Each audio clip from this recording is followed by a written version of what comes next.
The Grand Court Station hung in space like a monument to justice. It was ancient, built when the assembly was young, and it had seen the judgment of thousands of species over millions of years. Now it would judge humanity. Junho stood at the advocate's platform, his hands folded calmly despite the knot in his stomach. Around him, the chamber rose in circular tiers, each level filled with representatives from different species. 10,000 voices, 10,000 votes, 10,000 chances to condemn or accept his people. Judge Primarch Toan presided from the central dais. The ancient reptilian was larger than any creature Junho had ever seen, his scales like polished stone, his eyes holding the wisdom of centuries. His voice, when he spoke, resonated through the chamber like distant thunder. This court is now in session. We are gathered to determine the suitability of humanity for membership in the harmonious assembly. Prosecutor Zilmath, you may begin. Zilmath was old even by assembly standards. No one knew exactly what species he was.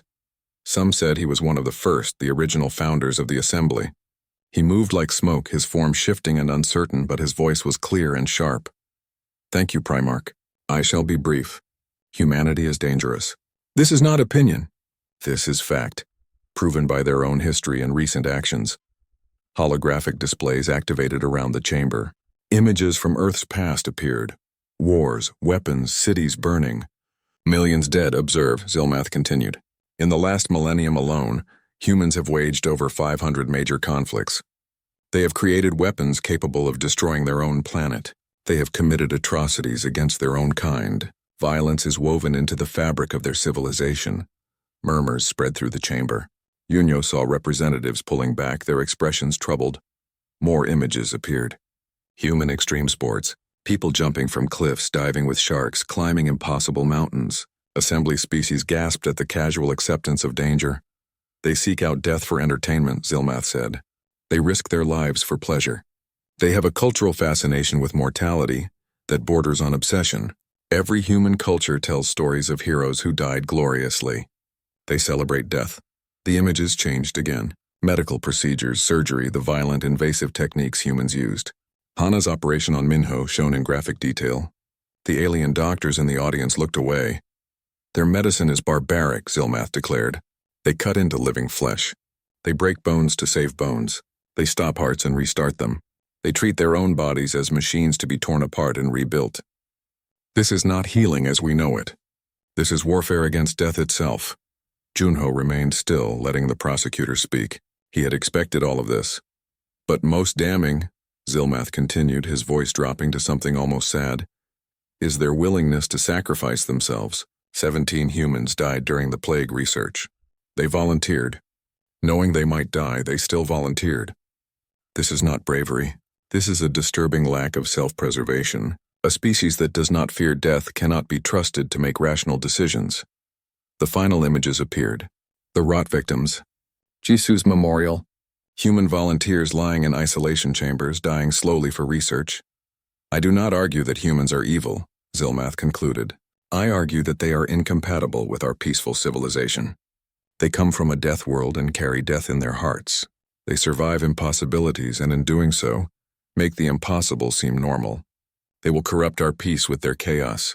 I recommend humanity be classified as a protected observation species, quarantined to their home system for their own safety and ours. Silence filled the chamber. Then debate began. Representative after representative stood to speak. Some supported humanity, pointing to the lives saved on Viridian 7 and during the plague. Others agreed with Zilmath, arguing that humans were too unpredictable, too violent, too strange. Finally, Toan raised his hand for silence. Advocate Junho, you may present your defense. Junho stood and walked to the center of the chamber. He looked small and fragile under the gaze of 10,000 alien species. He carried no weapons, no grand technology. Just words, thank you, Primarch. Prosecutor Zilmath has presented an accurate history of my species. I will not dispute his facts. Humans are violent. We do come from a death world. We do have a complicated relationship with mortality. All of this is true. Confusion rippled through the audience. Was the human advocate agreeing with his opponent? But I ask you to consider why we are this way. Earth, our home, tried to kill us from the moment our ancestors became aware. Ice ages, predators, plagues, volcanoes, earthquakes, floods, starvation. Every single day was a battle for survival. We did not choose this. We simply endured it. Junho activated his own holographic display. Images of Earth appeared, but different ones. A human child pulling another child from a frozen river. Doctors working in disaster zones. Strangers sharing food during famines. Communities rebuilding after earthquakes. Yes, we know violence, but we also know sacrifice. We know cooperation. We know that survival means helping each other, not just ourselves. Every human alive today is descended from ancestors who chose to save others even when it was dangerous. This is not a flaw in our nature. This is the core of our nature. He showed images of Minho directing rescue operations while bleeding out, Hana fighting the plague in isolation, Taeyang in a breached suit completing his mission, Jisoo volunteering for a deadly test. You say we do not fear death. That is not quite true. We fear death very much, but we fear abandoning others more. We fear giving up. We fear letting suffering continue when we have the power to stop it. These fears are stronger than our fear of death. Aerie, the wartime veteran, stood when called to testify.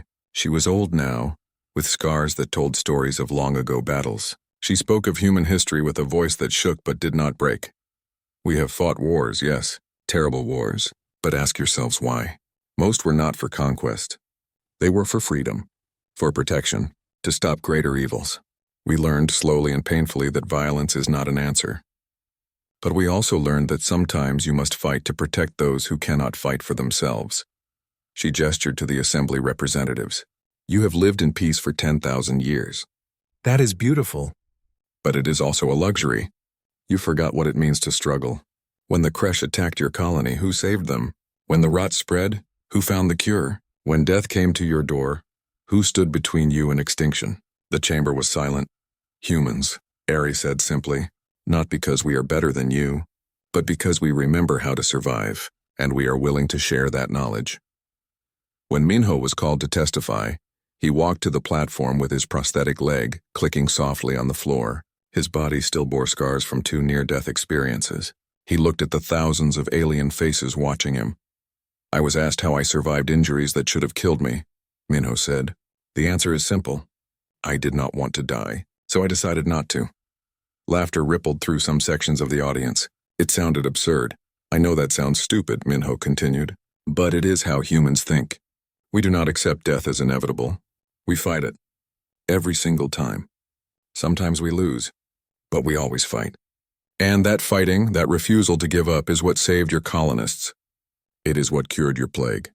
It is what makes us useful to the assembly. Prosecutor Zilmath stood. You call it useful. I call it reckless. You survived terrible injuries through luck and stubbornness. What happens when your luck runs out? What happens when your stubbornness leads others to take the same foolish risks? Then we bury our dead and keep trying, Minho said quietly. That is what we have always done. That is what we will always do. The trial continued for days. Arguments flew back and forth. Some species admired humanity's resilience. Others feared it. The chamber was divided almost perfectly in half. Then on the 5th day, everything changed. During a recess, while the human delegation was leaving the chamber, a group of radicals attacked. They were a faction that believed humans were an existential threat to the assembly.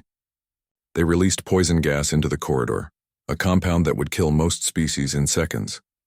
Security tried to respond, but the gas spread too fast. Aliens collapsed, choking and dying. The attackers wore protective gear and advanced with weapons drawn, intent on killing the human delegation. But humans do not die easily from poison gas. Their lungs are strong, adapted to hold breath during diving or smoke inhalation. Minho saw the gas coming and shouted a warning, "Hold your breath. Get the aliens to safety." What happened next would be replayed across the assembly for years to come. While alien security forces struggled with the toxic atmosphere, humans moved through it. Hana and Yunji grabbed fallen assembly representatives and dragged them to clean air. Yuna used her pilot's training to navigate through the smoke, carrying 2 aliens to safety. Taeyang fought the attackers hand-to-hand, his breath held for nearly 2 minutes. Minho took a direct stab wound to the abdomen from one attacker. The blade went deep, a killing blow by any standard. The attacker smiled, expecting the human to fall. Instead, Minho grabbed the attacker's arm, pulled the knife out himself, and threw the would-be assassin against a wall. Then, bleeding heavily, he continued pulling survivors from the gas cloud. The future of humanity and the galaxy would be decided by debate and vote. Min the Plague started quietly, as plagues often do.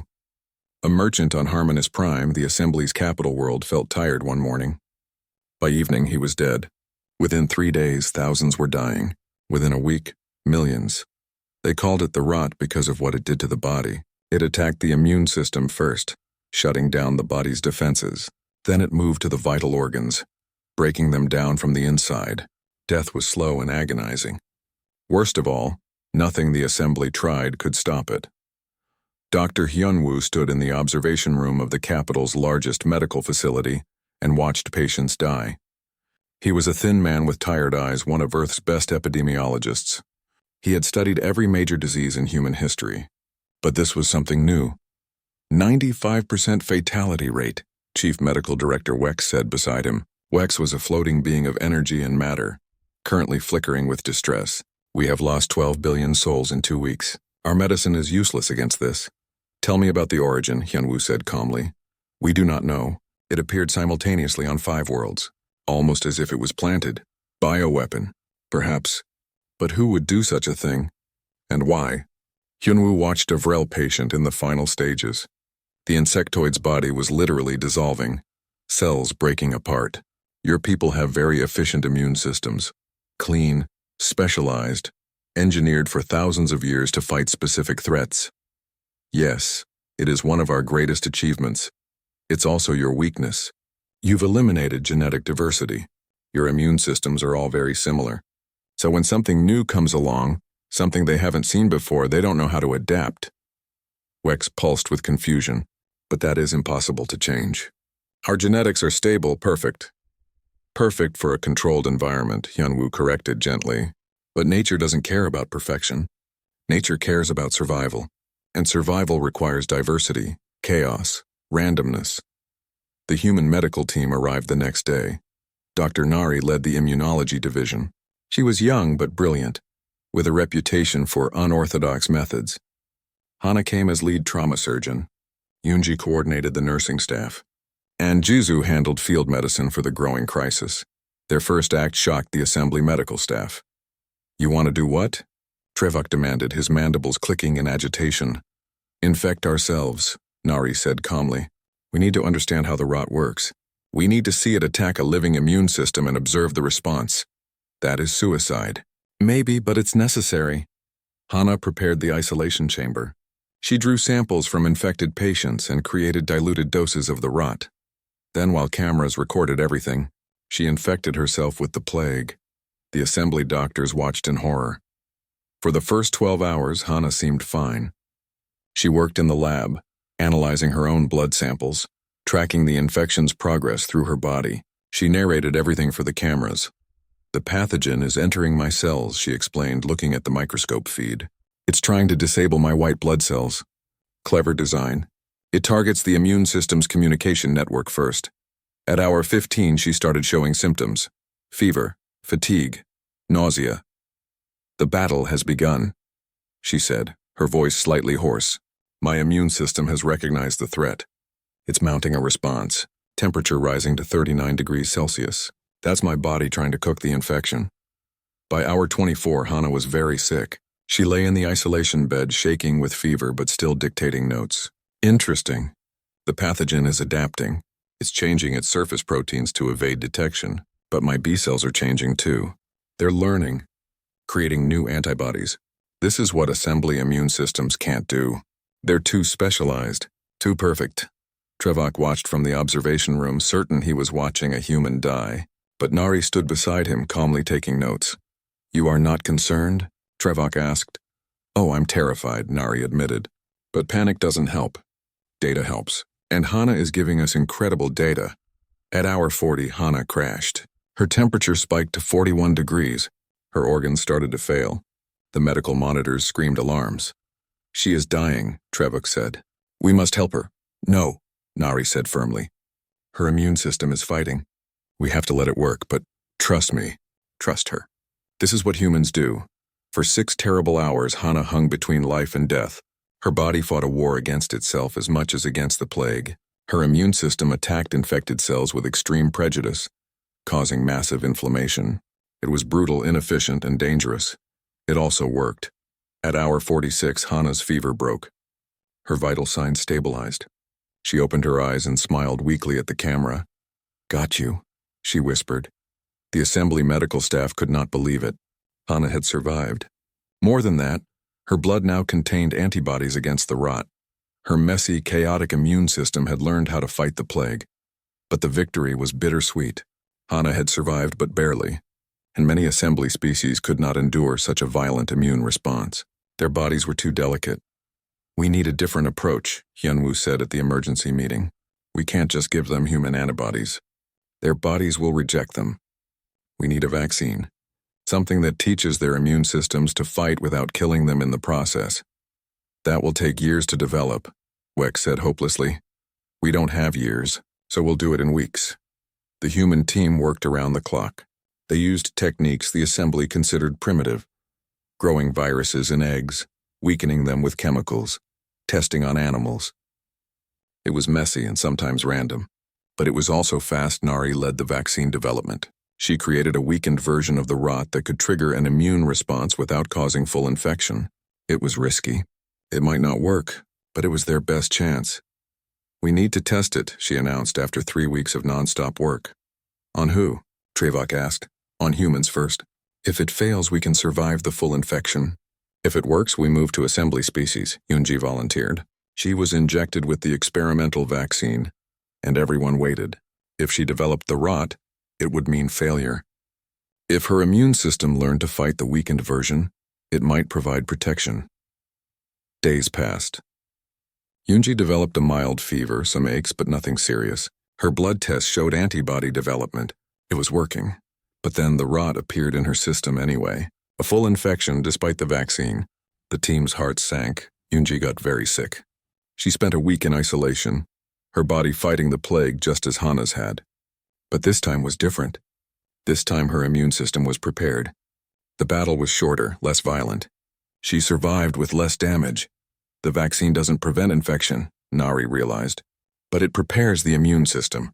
It gives the body a head start in the fight. That's enough. They refined the formula and began mass production. The assembly's superior manufacturing technology could make billions of doses once they had the template. Distribution began across all affected worlds. But there was a problem. Many species were still dying before the vaccine could reach them, and some were too sick to survive even with the head start. "We need to buy them time," Hana said. "We need treatments to keep people alive long enough for their immune systems to learn." The human team developed aggressive support protocols. They taught assembly doctors how to manage extreme fevers without killing the patient, how to support failing organs, how to help a body survive its own immune response. It was human medicine, violent, invasive, brutal. But it saved lives. Over 3 months, the plague was brought under control. The death rate dropped from 95% to 12%, then to 5%, then to less than 1% as the vaccine spread and doctors learned the new techniques. Trillions of lives were saved. But the cost was high. 17 human medical volunteers died during the research and treatment phases.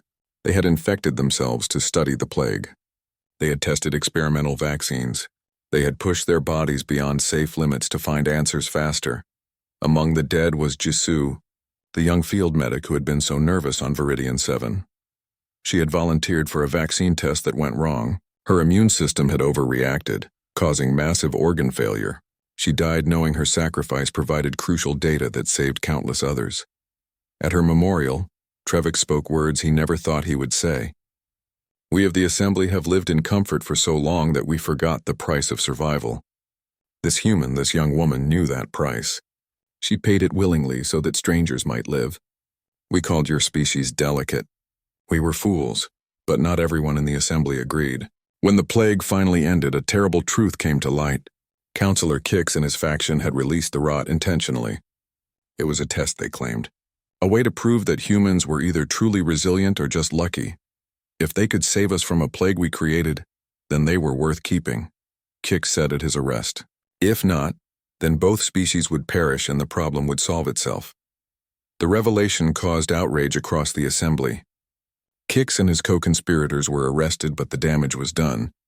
Many in the assembly now saw humans as either saviors or threats. Nothing in between. A trial was called, not just to judge Kix, but to judge humanity itself. Were they fit to join the assembly? Or were they too dangerous, too chaotic, too willing to sacrifice themselves? Junio, Earth's legal adva. Viridian 7 looked like a vision of hell through the Resilience's viewport. The moon's surface was cracked and bleeding lava. Volcanoes erupted constantly, throwing ash and poison into the thick atmosphere. The sky glowed orange with reflected fire. Radiation levels are extreme, Yunji reported from her station. Atmospheric composition is 60% sulfur dioxide. Surface temperature averaging 190 degrees Celsius. In other words, perfect vacation spot, Taeyang said dryly. The demolitions expert was checking his equipment, loading charges and tools into his pack. Minho stood at the tactical display studying the colony layout. His leg still ached, but he ignored it. The mining facility is here, built into the caldera of an extinct volcano. The crash hit from 3 sides. Most colonists made it to the emergency shelters, but these buildings collapsed. He pointed to several red markers. 30 aliens trapped underground. Maybe more. How long can they survive down there? Captain Daehyun asked. Not long, Hana said quietly. Most assembly species can only handle elevated heat for a few hours. They need rescue within 24 hours or they'll die from exposure. The Kresh forces are still in the area, Daehyun continued. They're looting what's left of the colony. We'll need to avoid them or fight through. Jisoo, the young field medic, raised her hand nervously. Sir, I have to ask. Why aren't the Kresh affected by the environment? If assembly species can't survive it, how can they? The Kresh evolved on a harsh world too, Minho explained. Not as harsh as Earth, but close. They wear protective gear, but lighter than what most assembly species would need. They can operate here for days. And we can operate here longer, Taeyang said confidently. Because we're human. The landing was rough. Yuna piloted the dropship through volcanic ash clouds and turbulent air, bringing them down on a flat plateau near the colony. The moment the ramp opened, heat washed over them like a physical blow. Environment suits on, Daehyun ordered. The suits were designed for extreme conditions, but they were uncomfortable and limited movement. Minho sealed his helmet and took a careful breath of filtered air. His prosthetic leg felt unstable on the rocky ground, but he had practiced. He would manage. The team moved quickly toward the colony.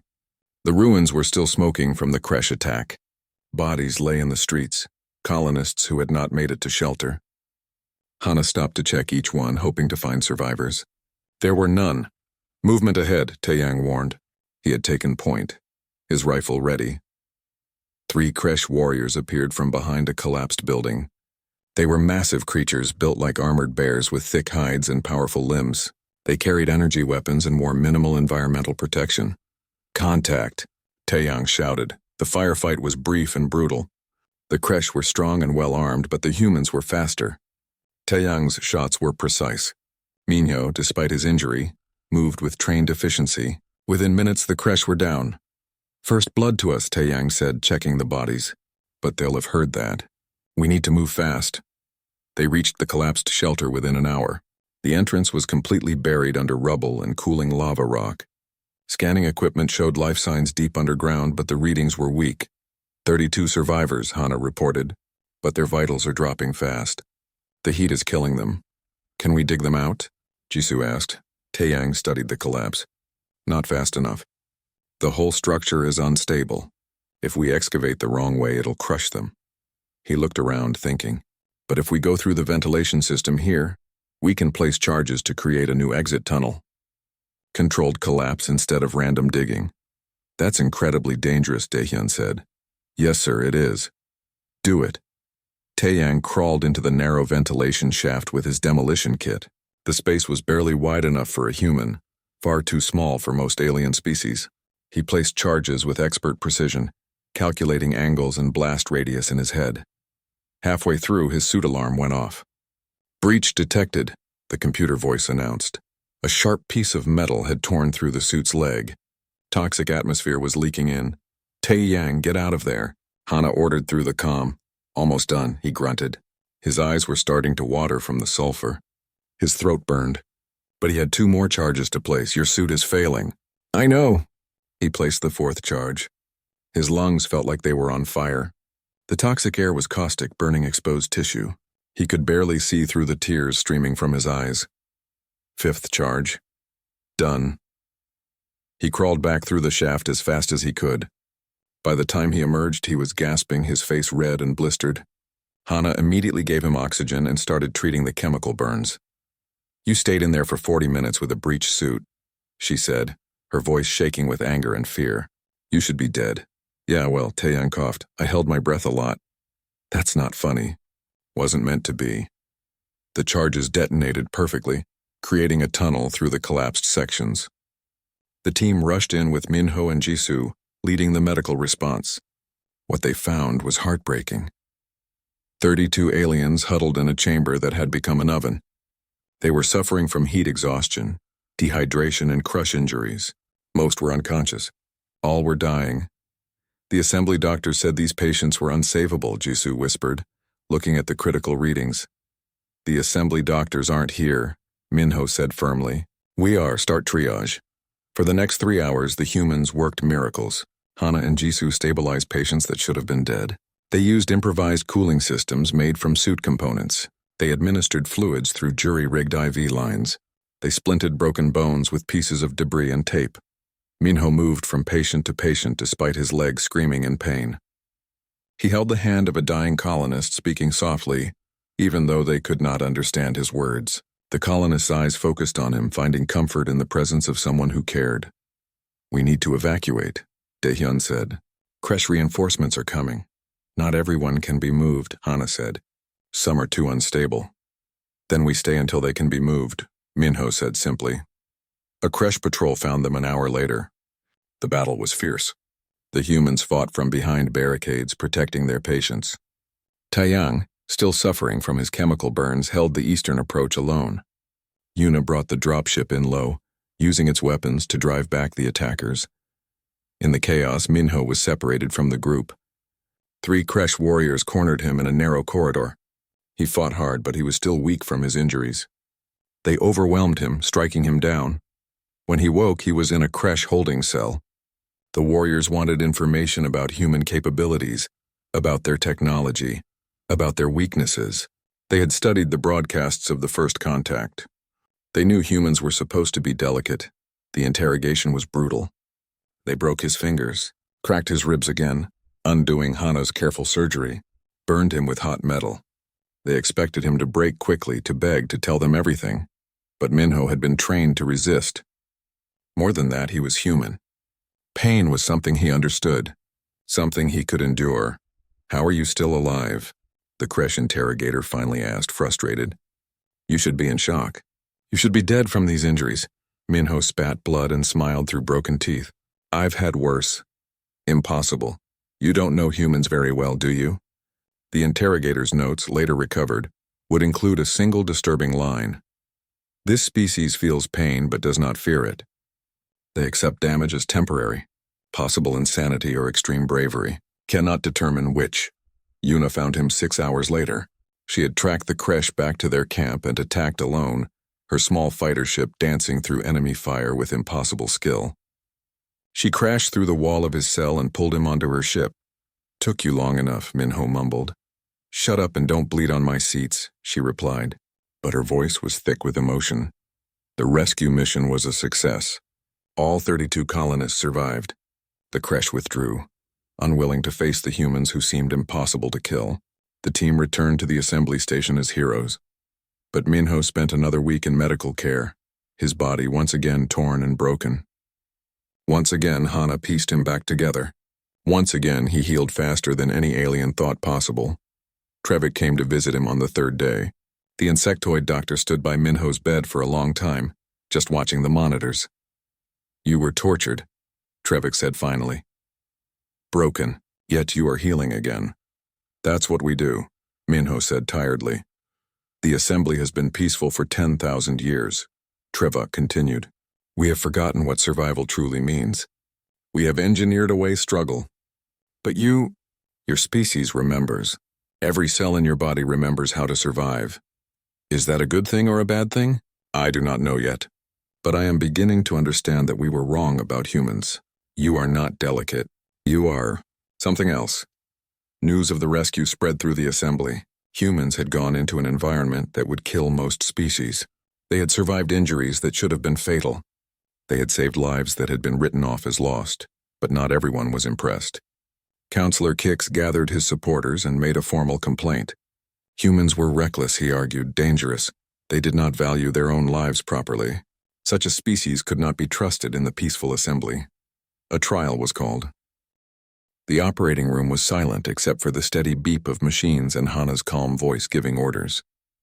Trevok watched from the observation deck above, his compound eyes taking in every detail.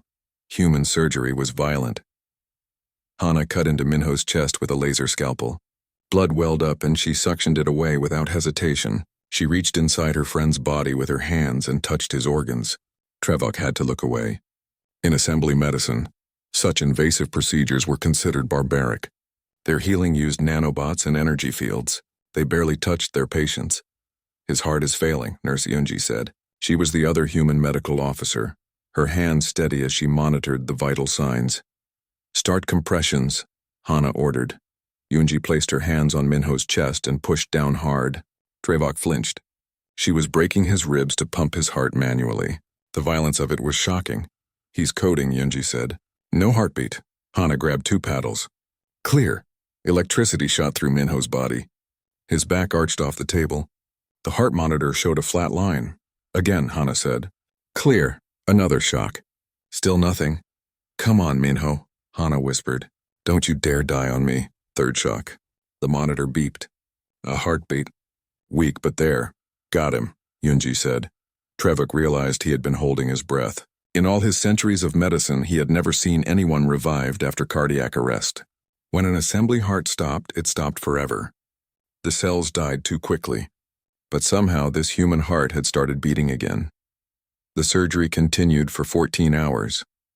Hana repaired the punctured lung, stitching the delicate tissue with her own hands. She removed shrapnel from Minho's abdomen. She set his broken leg, inserting metal rods to hold the shattered bone together. She transfused blood. His body had lost almost half of what it needed to survive. Twice more, Minho's heart stopped. Twice more, Hana shocked it back to life. Other alien doctors came to watch. They whispered among themselves, horrified and fascinated. This was not medicine as they knew it. This was warfare against death itself. Finally, Hana stepped back from the table.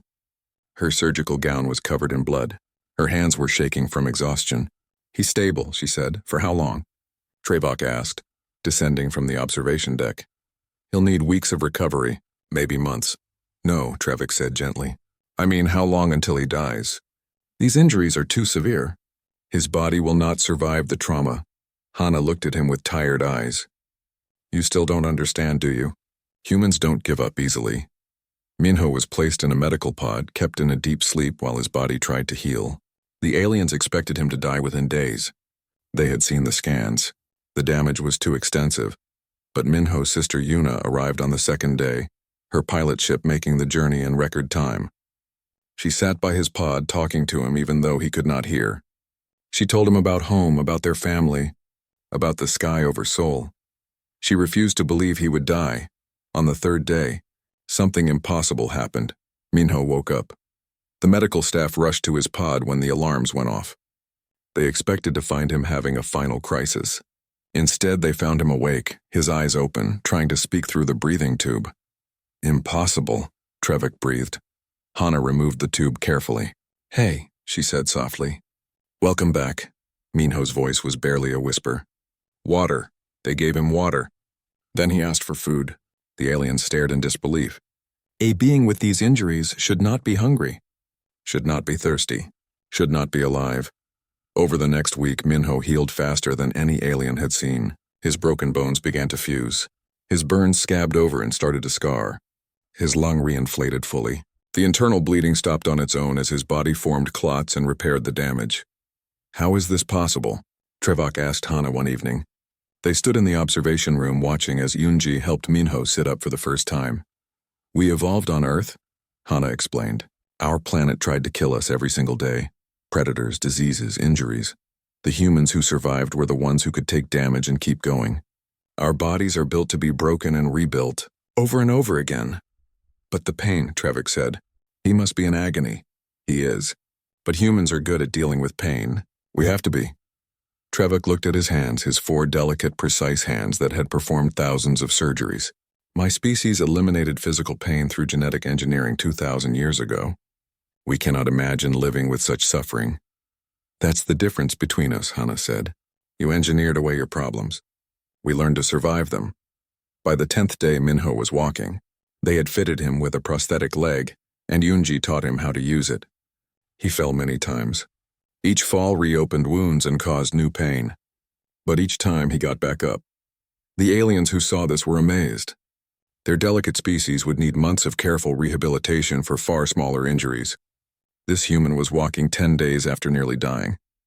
Counselor Kix came to visit the medical bay. He was an important member of the assembly, a being made of flowing liquid held together by an energy field. He watched Minho take careful steps down the hallway, sweat pouring down the human's face from the effort. Remarkable, Kix said to Velen, who had accompanied him, but also disturbing. Such resilience suggests a violent evolution. A dangerous species? Perhaps, Velen said, or perhaps a strong one. Strength and danger often walk together, Kix replied. That evening, an emergency transmission came through to the Resilience. Captain Daehyun received it in his quarters and immediately called for Hana and Minho. There's been an attack, Daehyun said, his face grim. A colony on the frontier. The Kresh Dominion hit them hard. Thousands of casualties. The Kresh? Hana asked. Hostile species. Not part of the assembly. They raid colonies for resources and slaves. What does this have to do with us? Minho asked. He was still weak, leaning heavily on his crutch. The colony is on a volcanic moon. Toxic atmosphere. High radiation. Extreme heat. The assembly wants to send rescue teams, but none of their species can survive the environment long enough to help. Minho understood immediately, but humans can. The assembly is asking for volunteers, Daehyun said. They're not requiring it. You've already done enough, Minho. You nearly died for them. Minho looked down at his prosthetic leg, then at his hands. They were still scarred from the burns. Every breath still hurt from his damaged ribs. But he thought about the people trapped on that moon, waiting for rescue that might never come. I'll go, he said. You're barely healed, Hana protested. Then you'll come with me to make sure I don't die, Minho said with a small smile. Hana wanted to argue, but she knew that look in his eyes. She had seen it before in the operating room when he was directing her to save others even as he bled out. Humans did not abandon people who needed help. Fine, she sighed. But I'm bringing extra medical supplies. Captain Daehyun nodded slowly. I'll assemble a team. Taiyang for demolitions and rescue. Jisoo for field medicine. We leave in 12 hours. When Trevik heard about the mission, he came to the docking bay to see them off. He looked at Minho, still limping, still healing, preparing to go into a war zone. Why? Trevik asked simply. You could rest. Recover fully. Why risk yourself again? Minho checked his equipment, making sure his environment suit was sealed properly. Because people need help. That's what humans do. We help, even when it might kill you, especially then. The Resilience launched toward Viridian 7 carrying a crew of humans into hell. The assembly watched and wondered if they had been wrong about everything.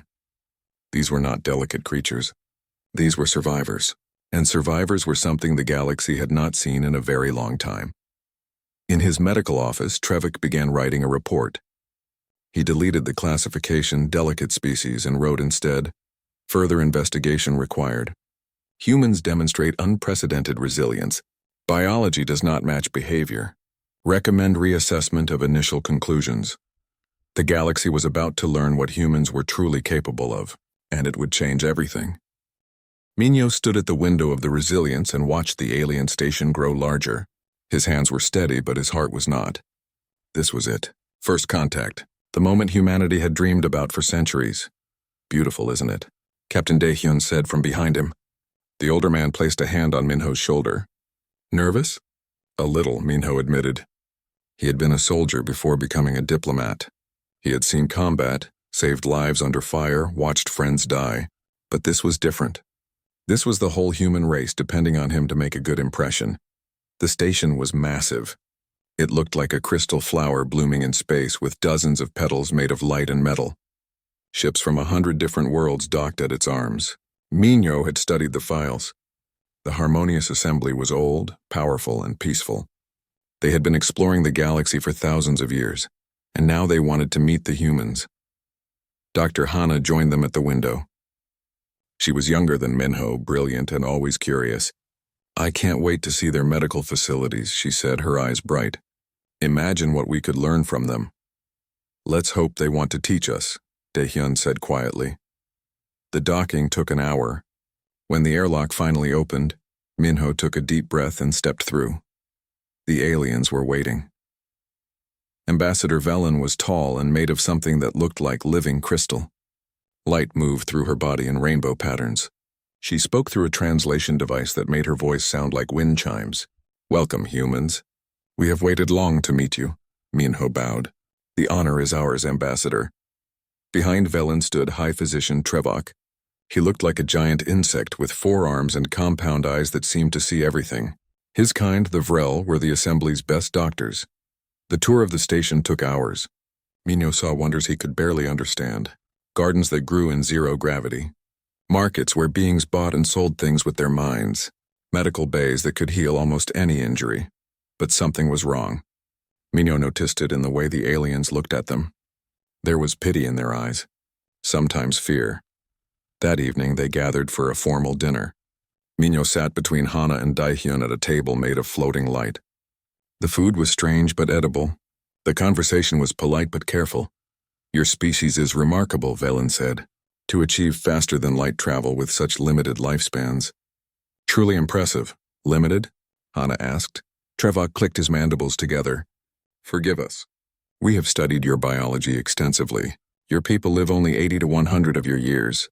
Most assembly species live 5 to 10 times longer." Minho felt his jaw tighten, but he kept his voice calm. "We make the most of the time we have." "Indeed," Velen said. "But there are other concerns. Your planet is classified as a Category 9 death world. The environment is hostile. Dangerous creatures, extreme weather, disease. Your bodies show the marks of this harsh evolution." "What do you mean?" Daehyun asked. Trevok pulled up a holographic display. It showed a human body next to bodies of other species. "Your skin is thin, easily damaged. Your bones break under stress. You have only 1 heart, 1 liver, 1 brain. No redundant systems. You cannot regrow lost limbs. Your immune systems are primitive and sometimes attack your own bodies. You are vulnerable to temperature changes, radiation, toxins, and countless pathogens." The table went quiet. "We have discussed this at length," Velen continued gently.